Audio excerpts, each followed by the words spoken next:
Hello, everyone, and welcome to a late edition award show. I don't know how we put this. This is going to come out like an hour before the game, most likely.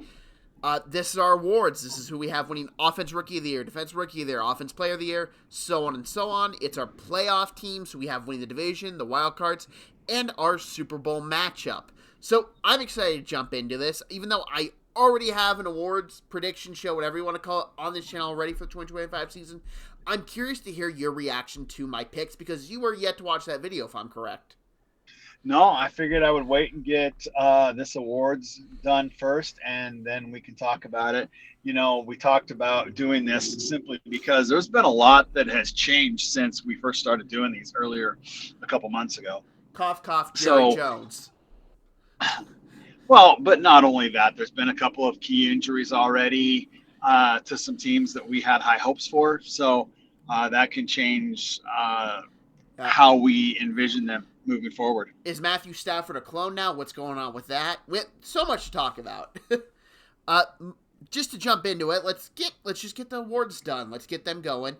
Up first, my Offense Rookie of the Year is Ashton Jeanty. I have raved about him on this channel for a good while now. To me, you really have to find the rookie who's going to have the most, how do I say this? The most opportunity to really lay their mark.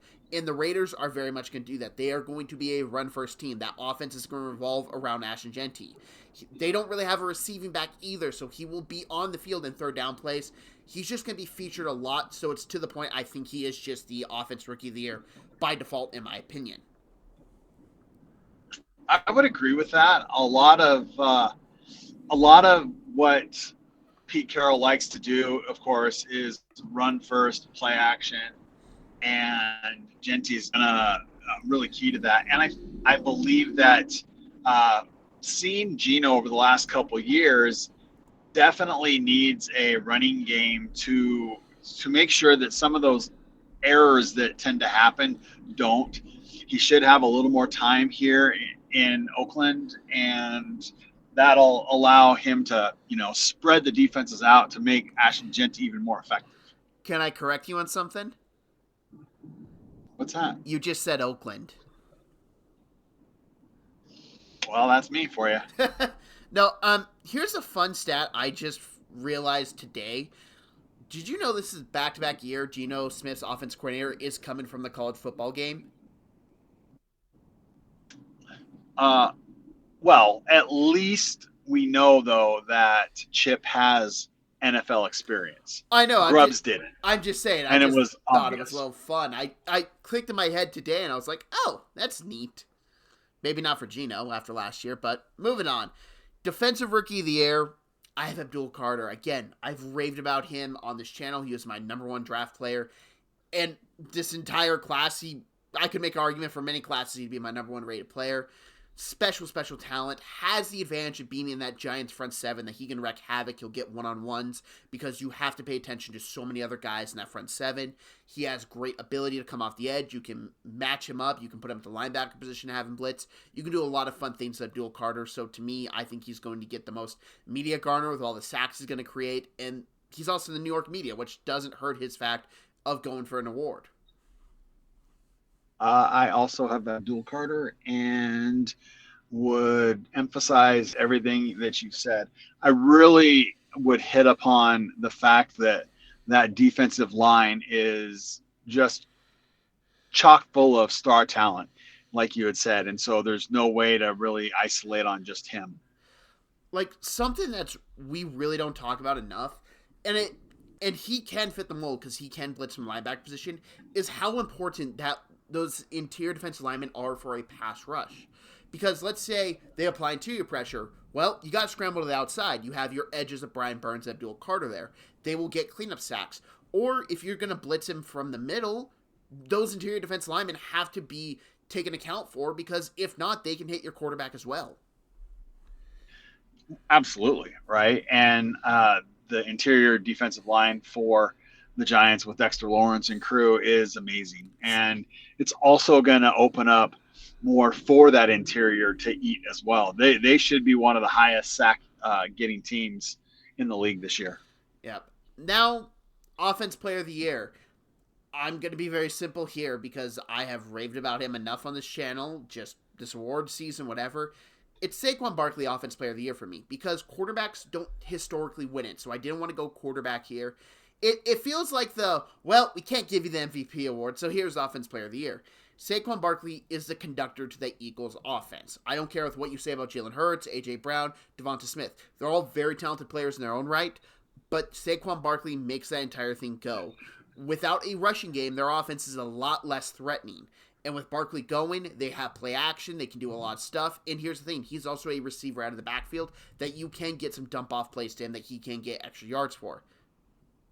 Yeah, that's one play last year where he hopped over a defender backwards while he was a receiver. So 100% that he can do all that. Ironically, last year I had him for the Offensive Player of the Year and the MVP, and I still feel that he should have been the MVP because he was the big change from the year before where they weren't dominant, and then what he did last year. So I have Pat Mahomes, however, for my Offensive Player of the Year. And my reasoning why is their line's going to be stronger, and their receivers are better than they have been in the last couple of years.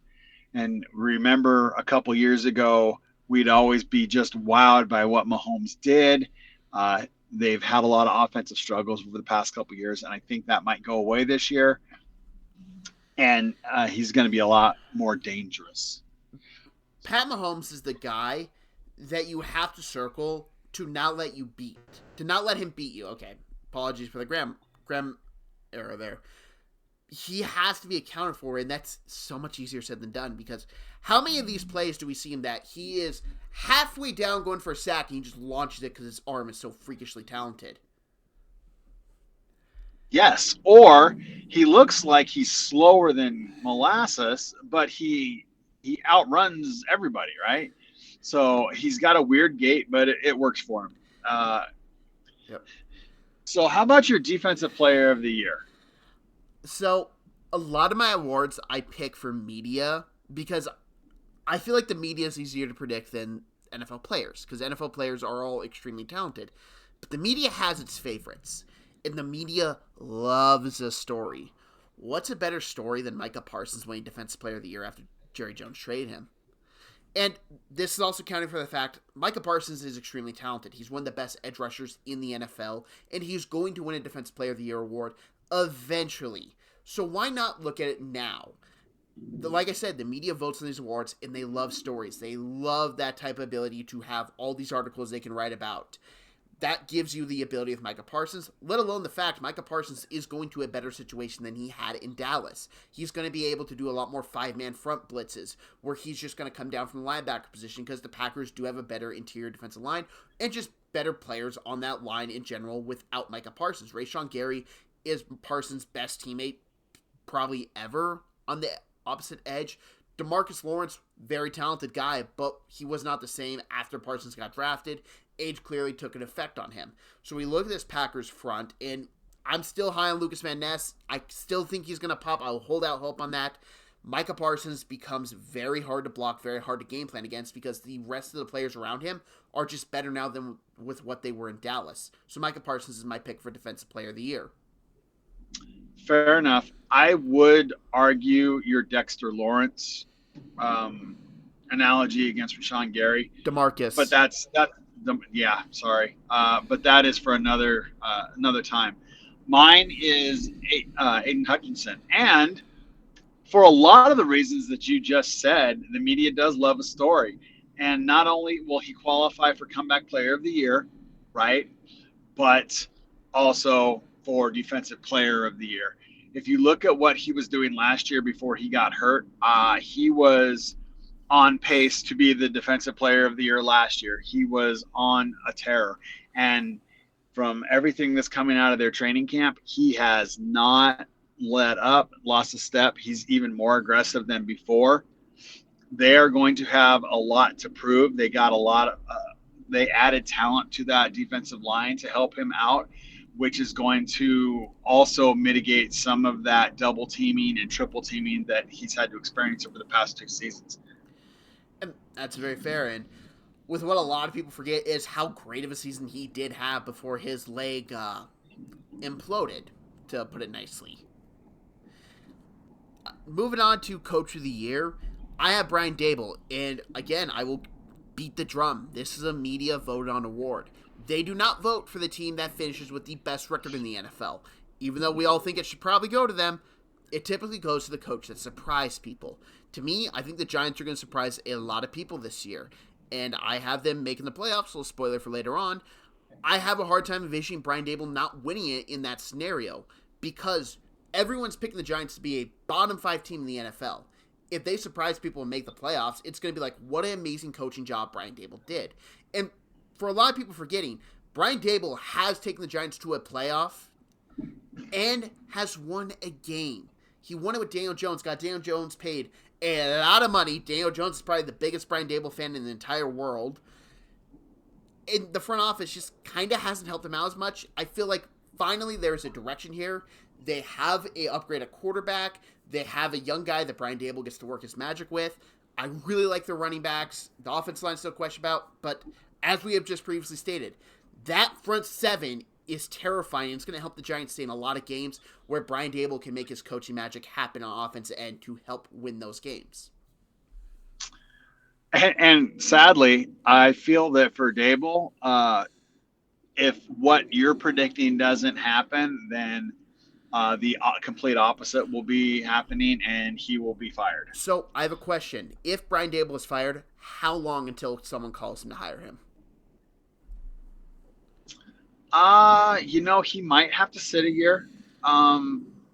Maybe go pick up a quick coordinating job somewhere, and just let things settle. I'll take you in Pittsburgh. I'll fire Arthur Smith. So my coach of the year, a lot on the same lines with what you're going with. I'm picking Shane Steichen. I feel that the franchise, the organization, put a lot in Anthony Richardson and put a lot on Shane Steichen when they got him. He has developed a pretty good roster, and some of those games that they won over the past couple of years were in spite of the talent that he was given. So I think that if Daniel Jones is going to flourish, now is the time, and Shane Steichen will benefit. I mean, it's hard for me to say Daniel flourish. Now it's time for him to flourish, considering he has won a playoff game and got paid generational wealth. Again, great job for Daniel Jones in that. Moving on, though, to MVP. Was this the hardest award for you to pick? I'm just curious, because it was the hardest for me, because there were so many guys I had in my head, and I had to settle on one, which wasn't easy. No, and here's the reason why. I feel like MVP should be not how it's awarded to now, which typically goes to a quarterback. And yes, I understand that the quarterback is the most valuable player on the team. I understand all of that, right? But I like to look at it as, where would the team be without that player? And so a couple years ago, Lamar won it. And let's face it, if Lamar, you've seen what happens to the Ravens when Lamar is not playing. So obviously, to get in the playoffs consistently like they're doing, he is a most valuable player of the year candidate. My candidate for this year, the person that I have winning it, is the same candidate as last year, the person that won it. That's Josh Allen. And my reasoning for that is because even though they're a very well-run organization, they have lost a lot of talent over the past couple years. And I don't think that they've completely filled in that talent. And he is quite literally carrying that offense on his back. So, I had the same MVP pick. I have Josh Allen as well. And for a lot of the same reasons you said, but it's also the fact I had the Bills as the 1 seed in the AFC. 1 seeds typically get the award. But the reason why I struggled with this is because, as you said, the most valuable player to his team. I don't know if there's a more valuable player to his team than Joe Burrow.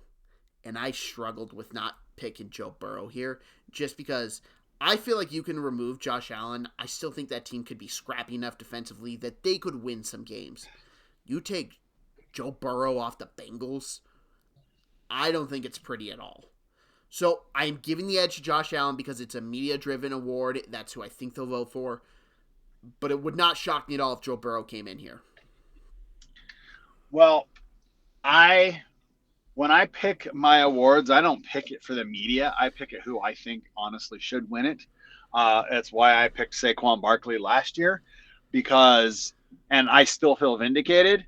He ran them into a Super Bowl. Everybody wants to talk about how the Rams should have beaten the Eagles. And if it wasn't for Saquon's legs, they would have, right? So he ran them to the Super Bowl. And I feel that Josh Allen is doing the exact same thing. I don't agree with your plucky comment on their defense, but I 100% agree with you that if Joe Burrow was off that team, then they would be struggling. We've actually seen that. The only thing is I don't think that his season will go as far as Josh's. Yeah, and that's a big reason why. Now, moving on. Who's your last place team in the NFL? Who's the worst of the worst? The Saints. I gotta agree. I have been very vocal about not liking the Saints for how long now? And it's finally to the point I'm like, this team is finally going to bottom out because that quarterback room, it's not good. And the thing that really made me realize the Saints were taking last place is during the I'm blanking on what they're called, but when two teams practice against each other with whatever they use for preseason sometimes now. And just competitive practices, yeah. Yeah, and there were a lot of talk that Shuck was struggling. Shuck was struggling without a pass rush. And that's what really made me be like, they're bottoming me out, because the one thing I liked with Shuck was that he had the arm, and if you gave him a clean pocket, he could do something. If he's struggling in a clean pocket, they're not doing anything. And I think it showcases what he showed in practice, that Spencer Rattler is the starting quarterback. And if we all remember last year, Spencer Rattler was not a good quarterback at all last year. He was probably one of the worst. I don't have the stats in front of me. I don't have the PFF grades, but I remember with what my eyes saw, and I remember that Broncos game, and I just remember just begging for any sign of life, and there was nothing. I just think that their roster's depleted. You got a first-year coach. Their quarterback situation, like you just said, is very underwhelming. And they don't have – I mean, they're aging at their star players. And with the exception of a couple of young stars, they don't have a lot of talent all over the place. No, and it makes me think that come trade deadline, the Saints are going to be the team to watch because they could really go bam, bam, bam, fire sale. Now, moving on to a bit more positive, let's go with division winners. My division winners for the AFC, and we've already shot these podcasts, so it should come to no surprise if you tune into those. Bills, Chiefs, Ravens, and the Jacksonville Jaguars. Had to do a little emphasis on that because they are my surprise team here. I really just picked with the favorites except the Jaguars because the Bills, AFC East, I don't really see anyone competing with them. Chiefs, I see a lot of people, and it shocks me that they're picking the Broncos to win the division. Have we not learned anything? It's the Chiefs winning that division. Ravens, I think the AFC North is going to be honestly kind of bad this year outside of the Ravens in the Bengals offense. And Jaguars, just a new infusion of Liam Cohen as the head coach. I really do not think Doug Peterson was a good NFL coach. I think that team is going to be surprising a lot of people, and really, I expect just a lot of turnaround being the fact that there is a new coach, there's a new scheme, there are new people in that building to really raise the spirits. Fair enough. So I have the Chiefs, I have the Texans, I have the Ravens, and I have the Bills. I am not as high on the Jags as you are, which if anybody listened to our AFC South, they would know that as well. I like the Texans. I think the Texans' offensive line is going to be better than a lot of people think that it is. they've got one of the better defenses in the NFL, with their secondary and with pass rush that they can do. And if you're asking me, I have more faith in Stroud than I have in Lawrence. So for my NFC, I have the Rams, the Bucks, the Eagles, and a sneaky change. I'm putting the Lions in, even though when we did the NFC North, I picked the Packers. Now, why are you saying, with the news that just transpired with Micah, am I switching it to back to the Lions? And I've been torn a lot about going back and forth between the Lions and the Packers this year. And my biggest concern was I saw how they were dismantled against Washington last year in the playoffs. And everything that I hear, that defense is going to be legit this year. It's going to allow their offense to work itself into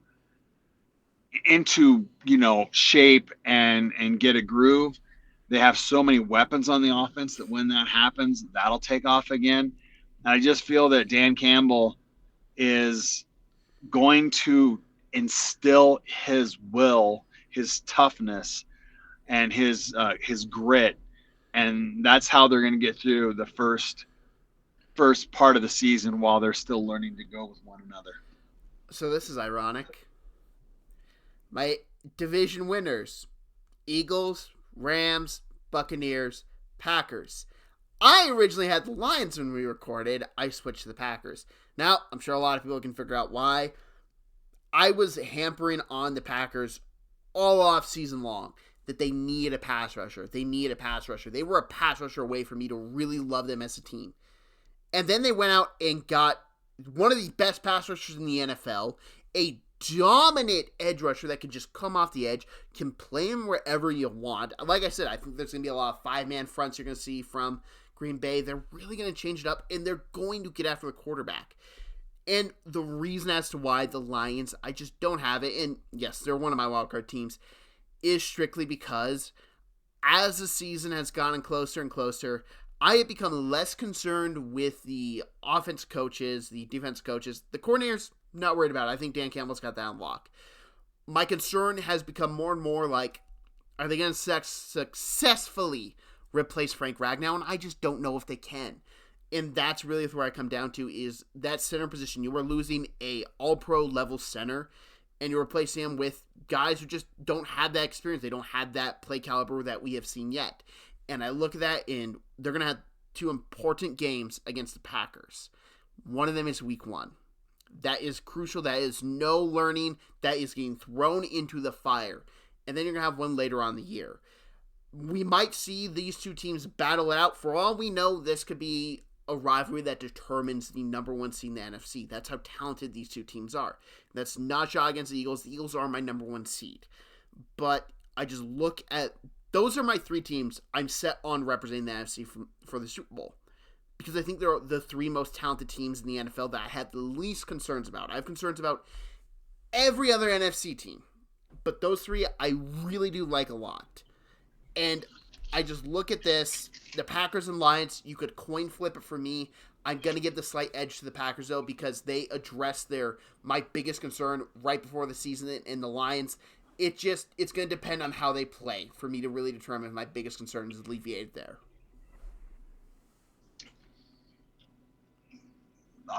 It's kind of funny, though. I mean, we both flipped it, so. Yep.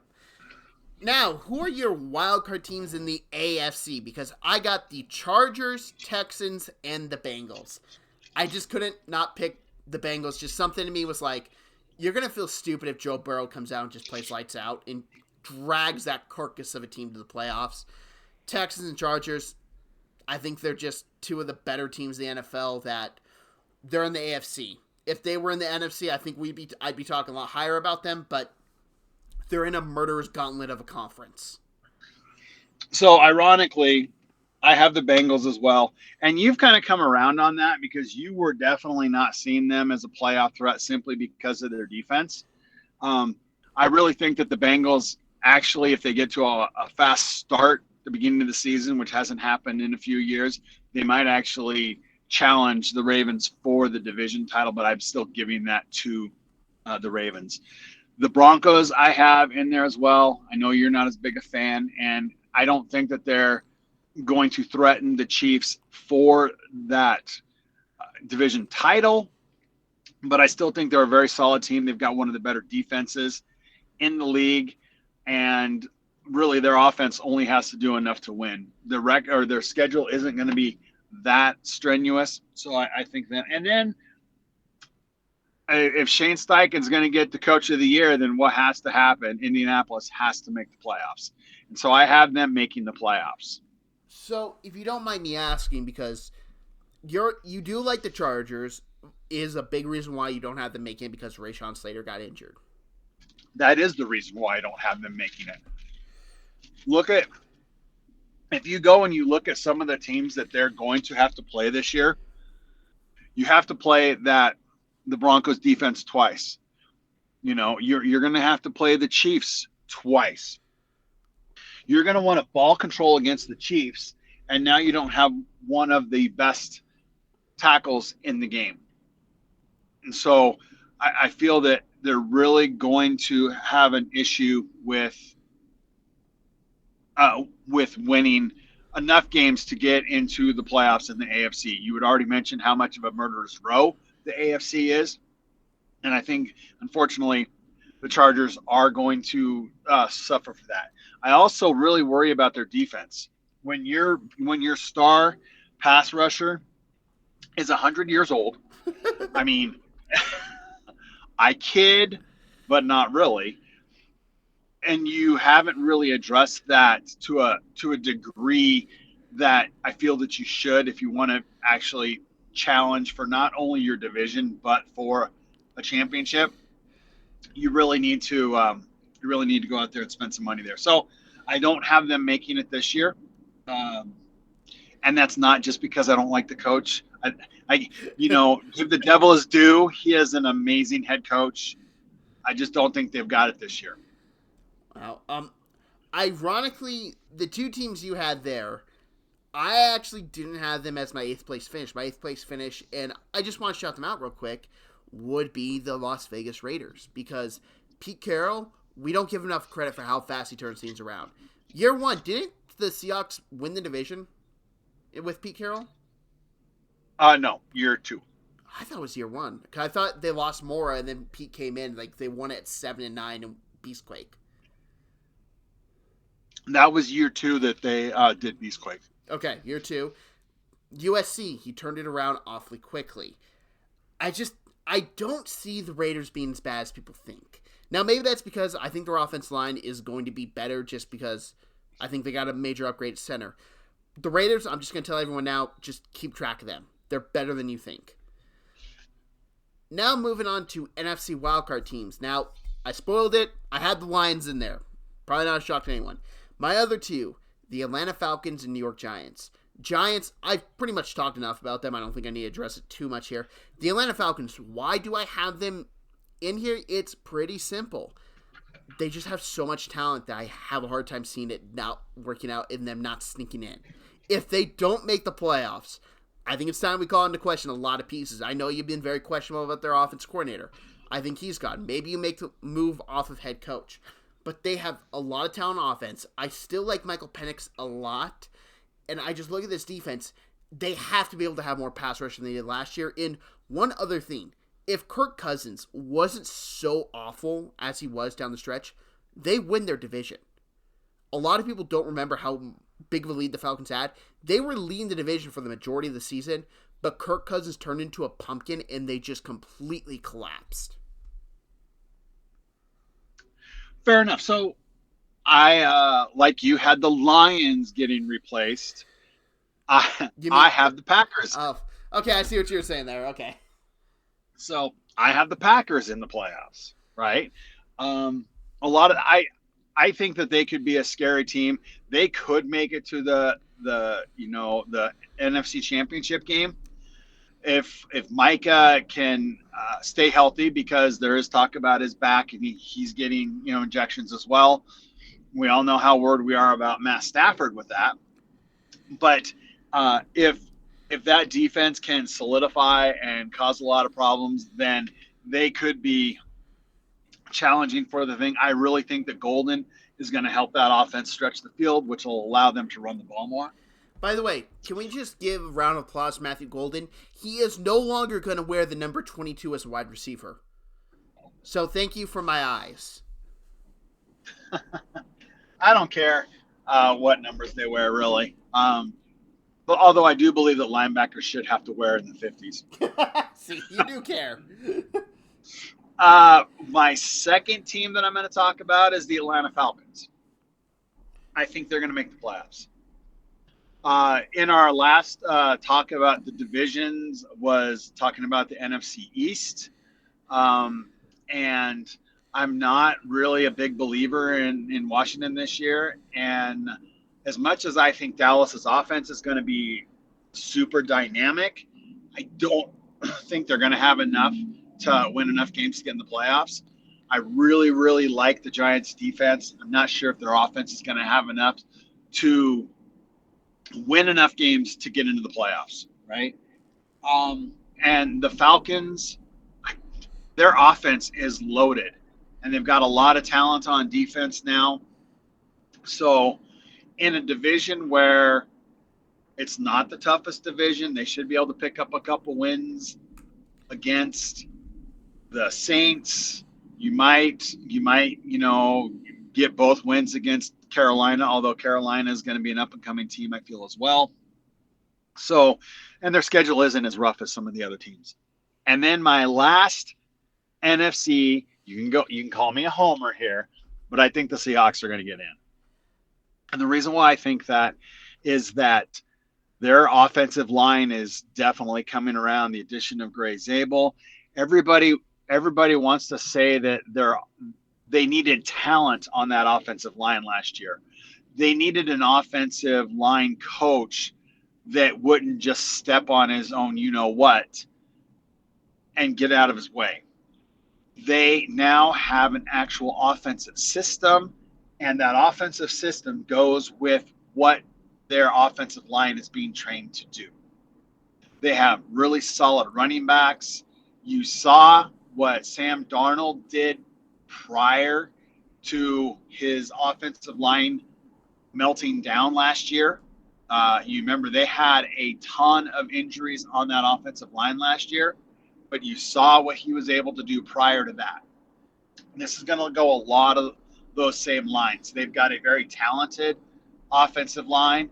It still will need to grow together. They'll still probably have a few growing pains to start the season. That defense finished top 5 last year, and they returned all their starters. I really feel that they are going to be a team that a lot of teams don't want to play once that offensive line gels even more.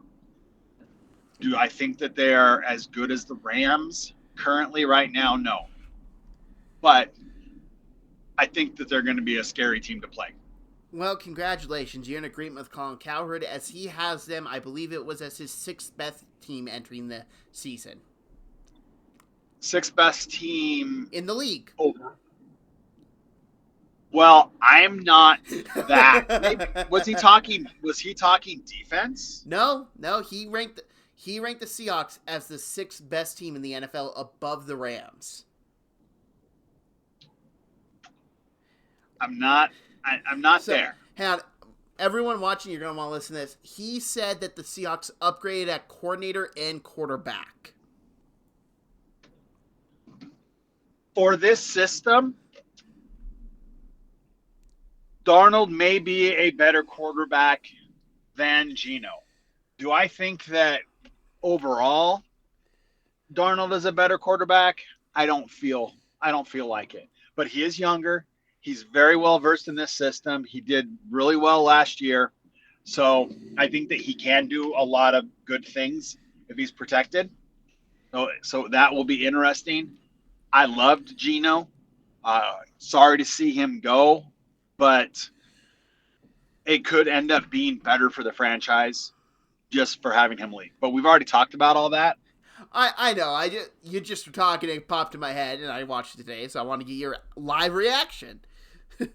Because I know I do not think that the Seattle Seahawks are the sixth best team in the NFL. You can tell I don't because I don't have them making the playoffs. uh, moving on. Now, I could say here AFC, NFC Championship game, but let's be real. We don't really care about the Final Four as much. We care about the Final Two. The Final Four is always interesting, but it's that Super Bowl Sunday feeling. That feeling that when you wake up in the morning, you know a champion's getting crowned, and you know these teams are going to lay everything on the line. So who is your Super Bowl matchup? Well, I feel that if you've got the MVP, then your team should be in the Super Bowl. So obviously, I have the Bills in the Super Bowl. Facing the Bills is who I had as who I thought should have won the MVP last year. That would be the Saquon Barkley-led Eagles. I just feel that the Eagles have too much talent and against some of the other NFC teams. So, I'll just start off my AFC one because the more boring one, to be honest. I had the Buffalo Bills, and I could go on a bunch of reasons why. I think the Bills are an extremely talented team. I think there are a lot of extremely talented teams in the AFC. I look at the Chiefs, and I look at a lot of the fact they've been to 3 straight Super Bowls, and that body clock is winding up. Like it or not, the human body can only take so much, and the NFL is an extremely high-contact sport. You will take abuse, and you will get beat up. The Chiefs have been very lucky. They have not had too many injuries. But the time is coming eventually because the human body can only take so much abuse.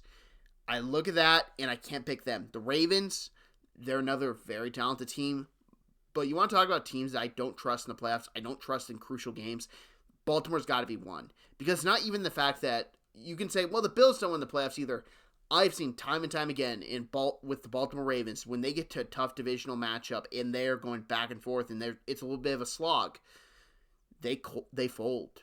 They fold against Pittsburgh once a year. They fold against Cleveland. They don't fold against Cincinnati, but I think that's a big part due to Cincinnati defense being unable to stop a cough. I just can't really see the world of where the Bills aren't in the AFC representative in the Super Bowl. Now, representing the NFC, and this was one that took me some time to figure out. I looked at the 3 teams I mentioned earlier.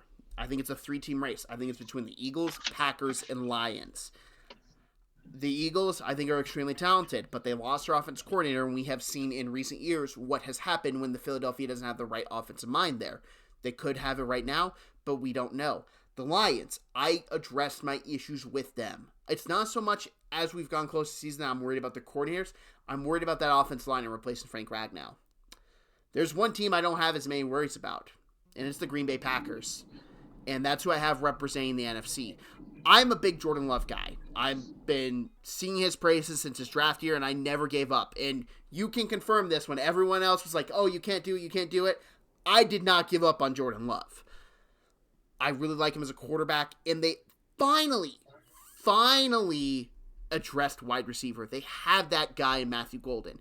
Am I expecting to be an elite wide receiver that takes over the league year one? No, but I'm expecting better production, a more reliable target for Jordan Love. Tucker Kraft is one of the most underrated tight ends in the NFL. He gets open. He finds open spots in defense. He's a good, reliable catcher. That offensive line, like it or not, the Packers always have a dominant offensive line. I don't know how they bring in guys I don't care for, and then they just make it work. Their run game, Josh Jacobs was amazing last year. I have a hard time seeing him not repeat that success.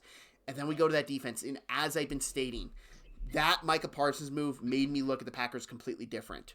Because I had those 3 teams pretty close in the rankings right beforehand. And then the Packers got one of the best players in the NFL. They jumped the other 2 teams for me, and that's why I have them representing the NFC in the Super Bowl. Fair enough. Like I said, I totally can see them getting to the Super Bowl as well.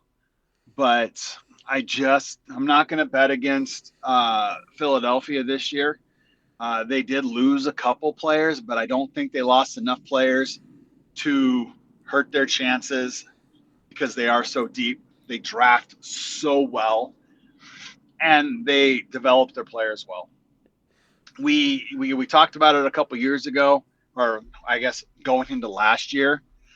You know, they lost Kelsey, and then what happens? Yeah. They next man up, and they just did what they needed to do, and so it's going to be more of the same this year for them. So who is your Super Bowl winner? So I'll do it this way. I think the Eagles are going to repeat. Oh. If if if the Eagle or I mean if Buffalo was playing against the Packers, I would bet on Buffalo. That's who I have. I have the Buffalo Bills winning.